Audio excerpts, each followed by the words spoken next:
जय हिंद प्यारे साथियों, कैसे हैं आप। उम्मीद करता हूं कि आप लोग अच्छे होंगे, मस्त होंगे, ज़बरदस्त होंगे। तो साथियों, आप लोग एक बार कमेंट करके ये बताइएगा कि कैसा रहा आपका त्यौहार, जैसा कि आपका दीपावली था और आपका छठ का त्यौहार था। मेरे साथी, आई होप कि आप लोगों का अच्छा से बीता होगा और अच्छा रहा होगा। आप फुल एंजॉय किए होंगे। अब एंजॉय के बाद मेरे साथी, आप अपने करियर को बनाने में लग जाइए। अगले छठ और दीपावली को आप लोग एक नौकरी के साथ उसे सेलिब्रेट कीजिएगा मेरे साथी।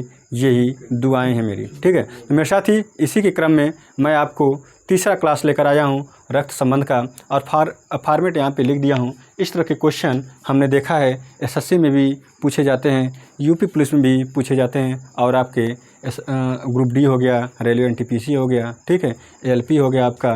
इस तरह के क्वेश्चन आते रहते हैं। फॉर्मेट यहाँ पे दिया है और क्वेश्चन पूछा है। क्वेश्चन कैसे पूछता है, जैसे कि मैं बताने जा रहा हूँ आपको। लिखा है कि L divide M into O minus P divide Q। तो पूछा है L किस प्रकार Q से संबंधित है, मतलब L Q का क्या लगेगा या लगेगी। तो मेरे साथ ही ये वाला हम फॉर्मेट देखेंगे, और यहाँ पर कहाँ, यहाँ पर ये बोला है कि A B की पुत्री है, मतलब L जो है M की पुत्री है। तो M क्या है, एक जनरेशन L से ऊपर है, और क्या है L M की पुत्री है। तो L का जेंडर क्लियर हो गया माइनस, क्योंकि जब फीमेल होगा तो हम माइनस लेंगे मेरे साथी, और जब मेल होगा तो हम प्लस लेंगे। ये आप नोट कर लीजिएगा अपनी कॉपी में। अब इसके आगे क्या है, अब यहाँ से हम रिलेट करेंगे इन दोनों को लेके। M इंटू Q का जो फॉर्मेट यहाँ पे A इंटू B लिखा है, इसका मतलब ये है कि A B का पिता है, मतलब मेरे साथ ही M O का पिता है, ठीक है।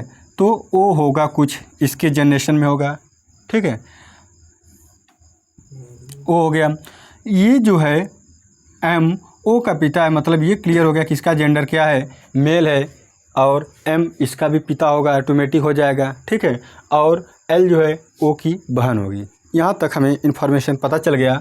अब इसके आगे जाएंगे O माइनस P, तो O A माइनस B वाला फॉर्मेट क्या है, A B का पुत्र है, मतलब O P का पुत्र है। तो मेरे साथ ही O का पिता यम है, ठीक है, और O P का पुत्र है। तो इसका मतलब ये भी हो गया कि ये दोनों कपल हैं, M और P क्या है, कपल हैं। जब ये मेल होगा तो ये ऑटोमेटिक क्या हो जाएगा, फीमेल हो जाएगा।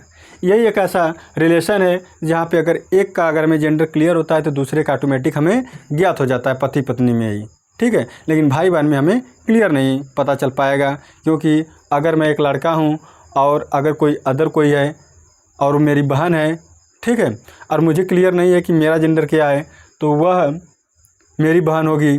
अगर मैं एक लड़की होंगी तब भी वो मेरी बहन होगी, ठीक है।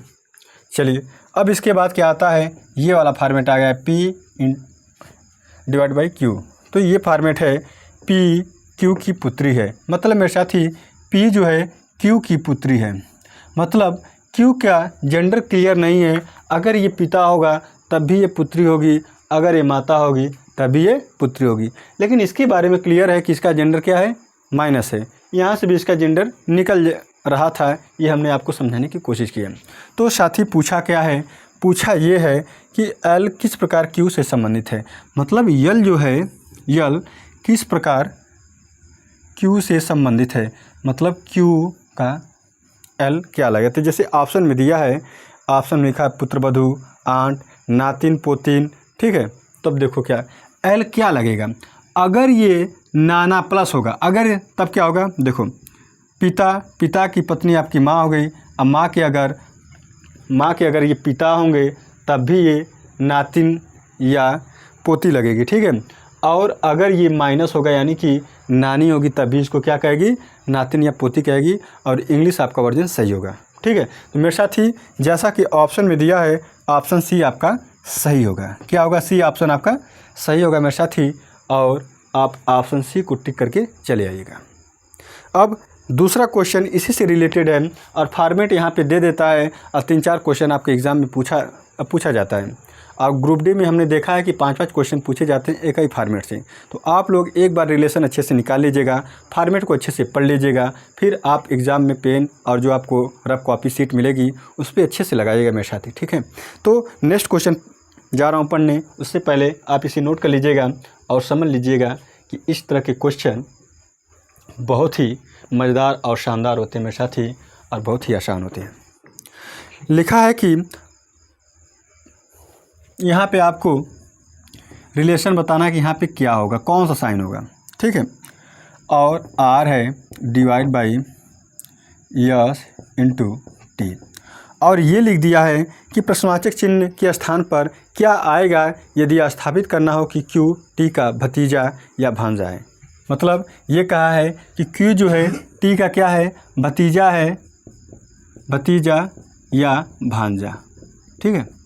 चलो देखो, जो पिता से रिलेटेड होते हैं, जैसे चाचा हो गए आपके, ठीक है, आपकी बुआ हो गए, वो आपको क्या कहेंगे, भतीजा कहेंगे। जो माँ से रिलेटेड होते हैं, जैसे मामा हो गए आपके, या फिर आपके मामी हो गए, या फिर आपकी मौसा या मौसी हो गए, वो आपको क्या कहेंगे, भांजा कहेंगे, ठीक है।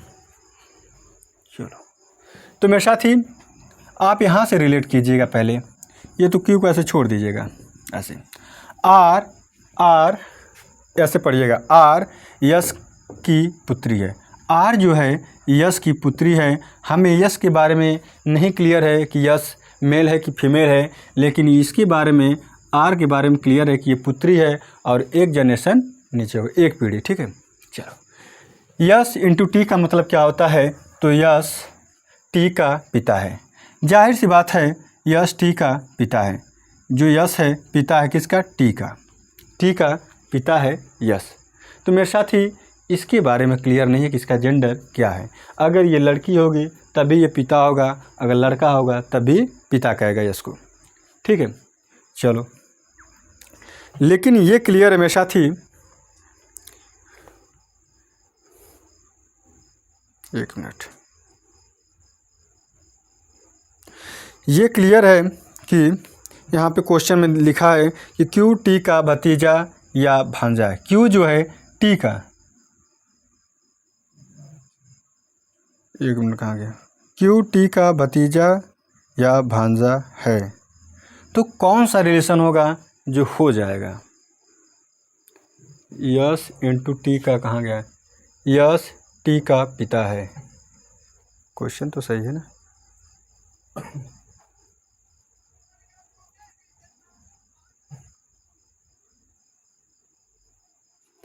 तो इसे आप ऑप्शन से भी लगा सकते हैं, ऑप्शन अगर आप रखेंगे तो उससे देखते हैं, ठीक है। चलो, अगर हम मान लेते हैं ऑप्शन अगर हम रख रहे हैं, यहाँ पर 2 ऑप्शन इसमें दिया, क्या नाम है, सी में, या तो माइनस या डिवाइड होगा। डिवाइड रख के हम लगा रहे हैं एक बार, ठीक है। चेक करिएगा, ऐसे ऑप्शन से भी कुछ क्वेश्चन लग जाते हैं। क्यू आर की पुत्री है। क्यू जो है आर की पुत्री है, तो ऐसे होगी, आर की पुत्री है, आर इंट भागे यश। आर जो है यश की, आर यश की पुत्री है, आर जो है यश की पुत्री है। यश इंटू टी, यश टी का पिता है, यश टी का पिता है। इसके बारे में ये हो गया। चलो, अब देखिए क्यू जो है की माँ आर है और आर का जब पिता यश है, तो ये हो गए नाना, और नाना क्या कहेंगे इनको नाना कहेंगे नतनी, या फिर एक मिनट, भतीजी या भतीजा ऐसे कुछ है ना ऑप्शन में, नहीं, भतीजा या भांजा, ठीक है।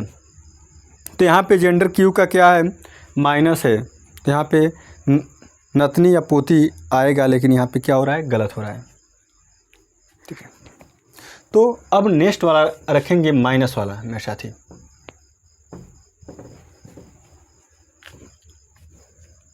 माइनस वाला रखिए। तो माइनस वाला फॉर्मेट क्या कहता है कि क्यू आर का पुत्र है। क्यू जो है आर का पुत्र है, आर का पुत्र है। चलिए यहाँ पे क्लियर हो गया ये कि क्यू का जेंडर क्या आया है, प्लस आया है, तो हो सकता है।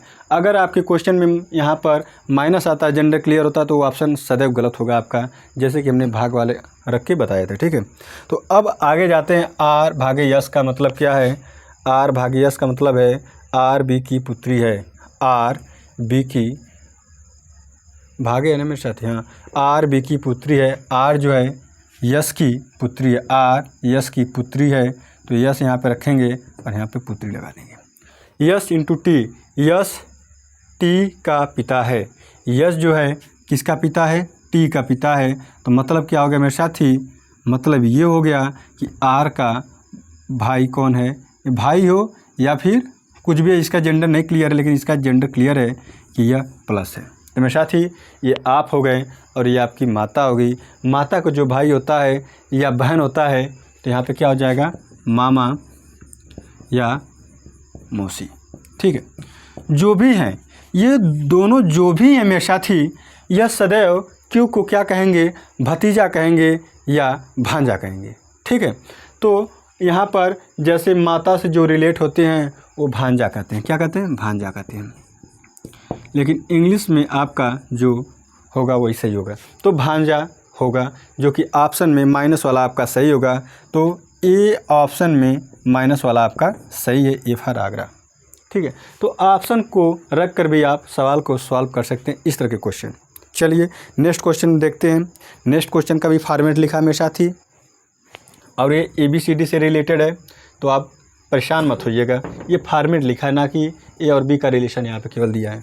ठीक है, लिखा है कि ए माइनस बी, फिर क्या है इंटू सी, फिर डी माइनस ई। और ये भी कहा है कि निश्चित रूप से सत्य है, तो निम्नलिखित में से कौन सा विकल्प सत्य है, ये कहा है। विकल्प के अनुसार आपको लगाना है, लेकिन उससे पहले आप यहाँ पे रिलेशन निकाल लीजिए। ए माइनस बी का जो फॉर्मेट है, यहाँ पर लिखा है ए बी का पुत्र है, तो ए क्या है? बी का पुत्र है। ठीक है, ए पुत्र है बी का, लेकिन ये नहीं क्लियर कि ये ए पिता है या माता है।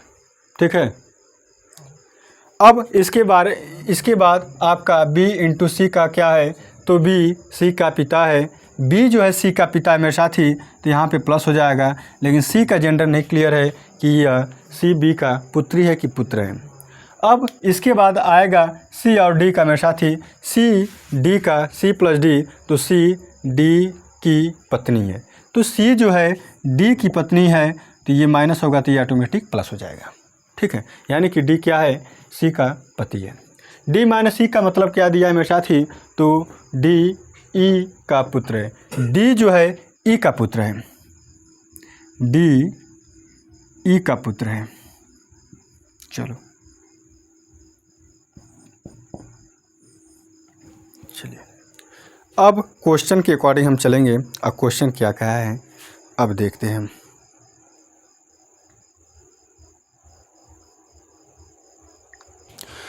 क्वेश्चन में ऑप्शन में कहा कि सी ए का भाई है। तो देखो मेरे साथी, सी जो है ए का भाई है? नहीं है मेरे साथी, सी ए का बहन होगा। ऑप्शन ए आपका गलत हो गया। ठीक है, ये B option, C option, D option, कितना ऑप्शन है भाई? 5 ऑप्शन है, ई ऑप्शन। तो ए ऑप्शन आपका गलत हो गया। अब फिर जाएंगे, अब फिर देखेंगे मेरे साथी, आपका बी वाला ऑप्शन है, डी ए का पिता है। डी ए का पिता है, तो ये भी गलत है, तो बी ऑप्शन भी आपका गलत हो जाएगा। अब जाएंगे सी ऑप्शन में, ई बी का भाई है। ई बी का भाई है। ई देखो बी का भाई दिख रहा है? नहीं दिख रहा है मेरे साथी, तो ये भी ऑप्शन गलत हो जाएगा। अब जाएंगे डी ऑप्शन पे, सी ई की पुत्रवधू है। सी जो है सी ई की पुत्रवधू है। जाहिर सी बात है मेरे साथी, अगर इसका पिता होगा तभी पुत्र है, अब पुत्र की पत्नी क्या होती है? पुत्रवधू होती है। अगर यह माता होंगी तब भी ये पुत्रवधू कहलाएंगी। तो मेरे साथी, ये वाला ऑप्शन आपका 100% सही होगा। क्या होगा? 100% सही होगा। तो ये रहा आपका आज का आखिरी सवाल था, और बहुत ही शानदार था। ऑप्शन के अकॉर्डिंग ये लग जाता है। और लास्ट वाला ऑप्शन लिखा है कि ई सी का ससुर है। तो ई सी का ससुर दिख रहा है कि नहीं दिख रहा है? तो नहीं दिख रहा है। क्यों? क्योंकि ई का जेंडर नहीं क्लियर है मेरे साथी। अगर यहाँ पे माइनस होता तो सास हो जाती, अगर प्लस होता तो ससुर होता। तो मेरे साथी इस तरह के ऑप्शन से आप अच्छे से सतर्क रहिएगा, क्योंकि इस तरह के ऑप्शन अक्सर एग्ज़ाम में उलझा देते हैं और इस तरह आप उलझ के एग्ज़ाम से बाहर हो जाते हैं, कंपटीशन से। ठीक है, तो मेरे साथी सतर्क रहिए और अच्छे से संघर्ष कीजिए और रीजनिंग एंड मैथोलॉजी जरूर देखिए, लास्ट तक देखिए मेरे साथी, और कमेंट करके बताइएगा कि आज का सेशन कैसा रहा। इस तरह के फॉर्मेट वाले क्वेश्चन अक्सर आपके एग्जाम में पूछे जाते हैं। तो दोस्तों आज के लिए बस इतना ही, कल फिर लेकर आएंगे इसी टाइप से क्वेश्चन आपके